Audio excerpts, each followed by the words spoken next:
Jepang ada satu gunung yang terkenal dengan nama Ubasuteyama.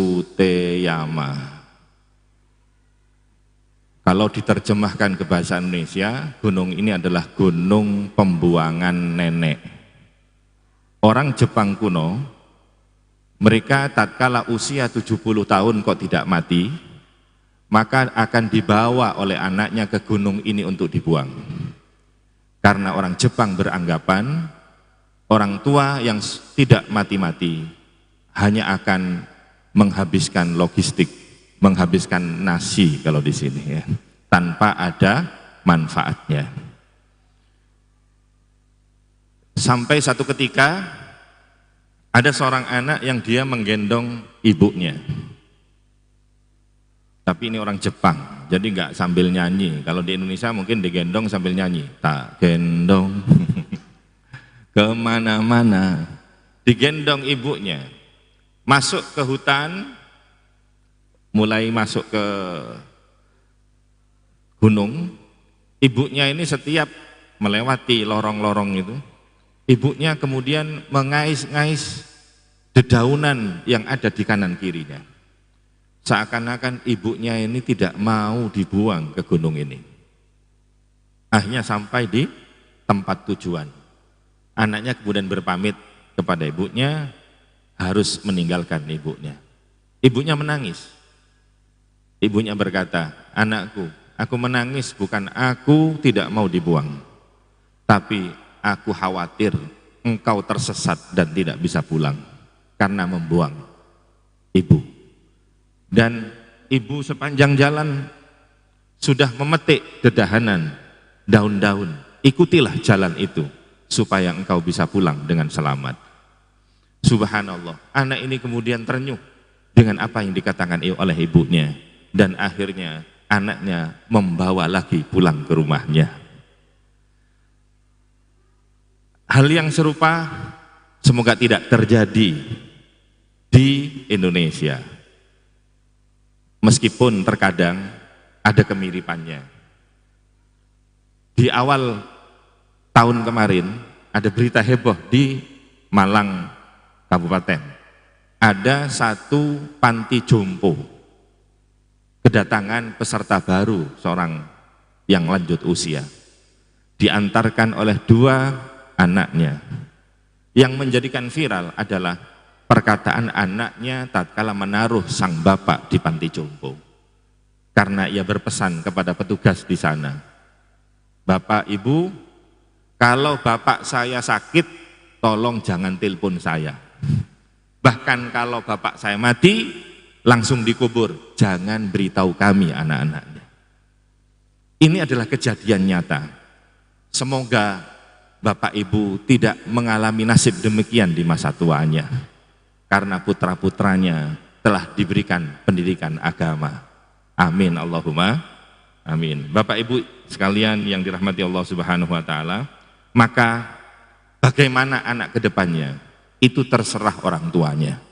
Ma min mauludin illa yuladu alal fitrah fa inna ma abawahu yuhawwidanihi au yumajjisanihi au yunassiranihi. Seorang anak terlahir dalam kondisi fitrah, suci, putih, bersih. Adapun yang memberi warna adalah orang tuanya. Apakah anak menjadi orang yang majusi, beragama Nasrani, Yahudi, itu semua tergantung orang tuanya. Maka jadilah orang tua yang bisa menuntun anak-anaknya menjadi lebih baik sesuai dengan tuntunan Nabi Muhammad SAW. Banyak orang tua sekarang memasrahkan pendidikannya kepada anaknya, dan ini menurut saya keliru. Ini yang disebut peribahasa kebo nyusu budel. Orang tua kok manut sama anaknya? Bukankah yang pintar adalah orang tua? Yang ngerti pahit getirnya kehidupan adalah orang tua. Kenapa pendidikan anaknya kok pasrah kepada anaknya? Begitu ditanya, habis lulus ini Bapak Ibu anaknya mau kemana? Lek kulo terserah anak kulo. Padahal yang pintar adalah orang tuanya, yang bodoh adalah anaknya. Yang benar sekarang, yang bodoh manut yang pintar, apa yang pintar manut yang bodoh. Allahumma sholli ala Muhammad. maka jangan pernah salah mengarahkan putra-putrinya. Katanya Habib Syekh di dalam lagunya itu, lamun wong tuwa kliru mimpine, alamat bakal getun burine. Wong tuwa kundur ingar so pangeran, anak putune rame-rame rebutan warisan. Anak putune rame-rame rebutan warisan. Bareng-bareng, Allahumma sholli wa sallim ala sayyidina Muhammadin adadama fi ilmillahi salatan daimatan bidawamil mulkillahi salatan.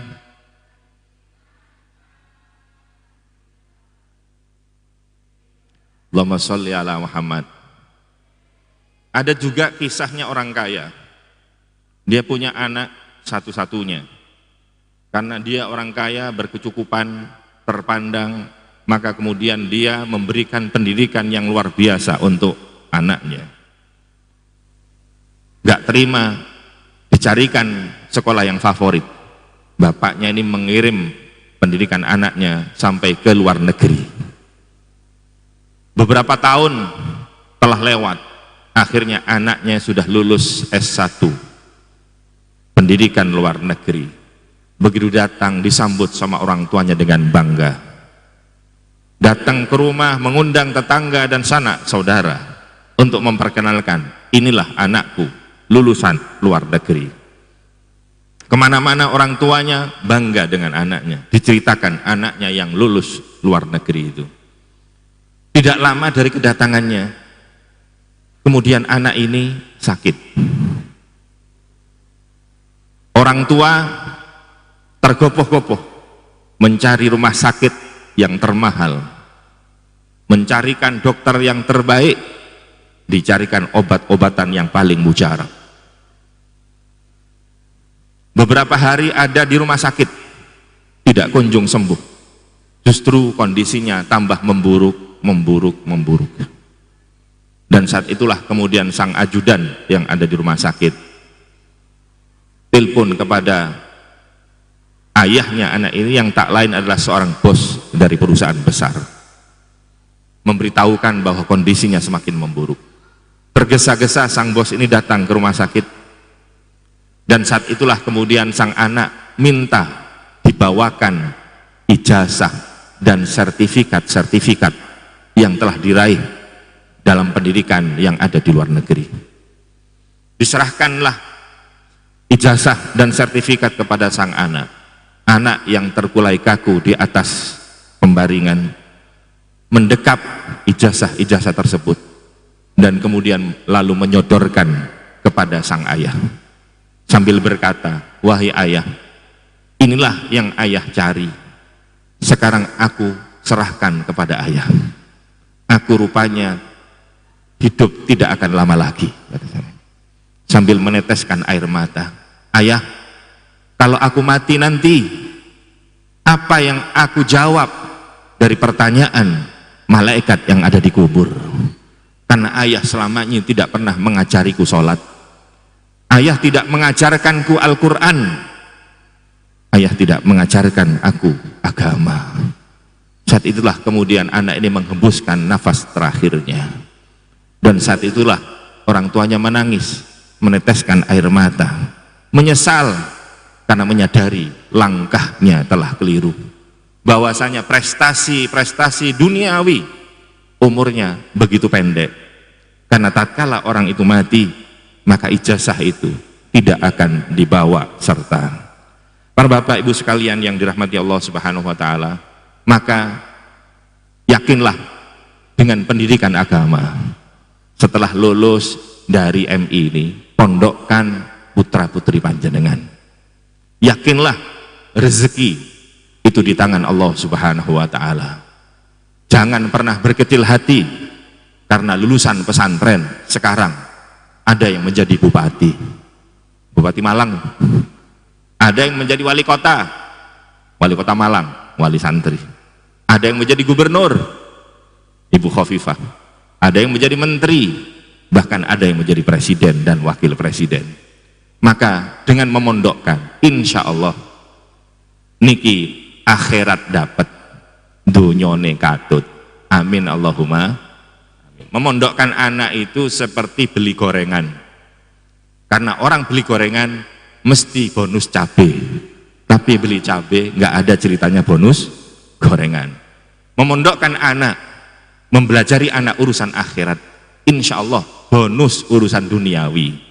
Tapi tatkala panjenengan mengarahkan pendidikan anak hanya urusan dunia, maka tidak ada ceritanya akhiratnya yang ikut serta. Para bapak ibu sekalian yang dirahmati Allah Subhanahu wa taala, anak-anak itu mengalami dinamika, apalagi usia lulus MI seperti ini.